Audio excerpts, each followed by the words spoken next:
मैं डॉक्टर राशिद इकबाल। आज Maryam day care में हम लोग डायबिटीज़ केयर प्लान में ये सीखेंगे कि अमाउंट ऑफ फूड कितना इम्पोर्टेंट होता है।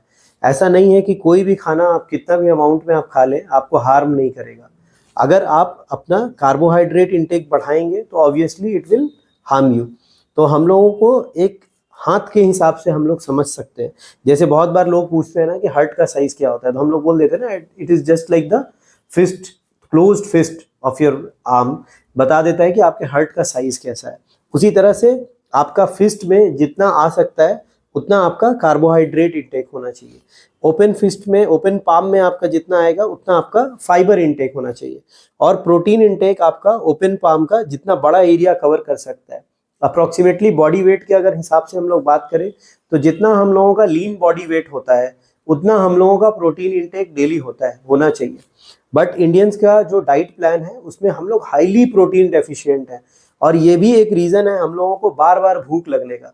अगर किसी का प्रोटीन इंटेक एडिक्वेट रहेगा तो उसको सैटिस्फैक्शन बहुत रहेगा, उसको हंगर नहीं होगा बार बार। जबकि कार्बोहाइड्रेट इंटेक अगर ज़्यादा होगा तो उसका कार्बोहाइड्रेट्स क्या होता है, बहुत जल्दी डाइजेस्ट हो जाता है, तो उसको भूख बहुत जल्दी जल्दी लगेगा। और ओपन थंब से ये दिखाया जा रहा है कि this should be the amount of your fat intake, जो कि बहुत कम होना चाहिए। एक चीज़ हम लोग बहुत इंपॉर्टेंट है जो रियलाइज़ नहीं करते हैं डायबिटिक्स, जैसे हम लोगों को लगता है कि शुगर ज़्यादा खाने वालों को डायबिटीज़ हो जाता है। एक्चुअली में इंडिया में जो डायबिटिक्स हैं उनको इंसुलिन रेसिस्टेंस ज़्यादा है।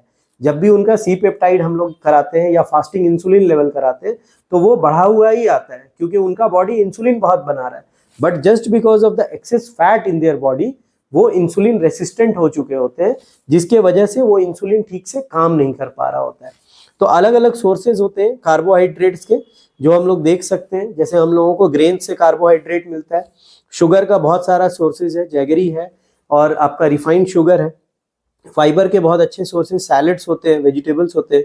प्रोटीन्स के सोर्सेज में लीन मीट है, एग है, फिश है ना। और फैट के जो मेजर सोर्सेज हैं वो ऑयल, घी, फैट्स, जो कि फैट्स के अंदर आते हैं। तो जितना हो सके हम लोगों को कुकिंग ऑयल का इस्तेमाल कम से कम करना है, प्रोसेस्ड फूड का इस्तेमाल कम से कम करना है। अगर हम इन चीज़ों को फॉलो करते हैं तो ये एक स्मार्ट मील प्लान के अंदर आता है। Thank you.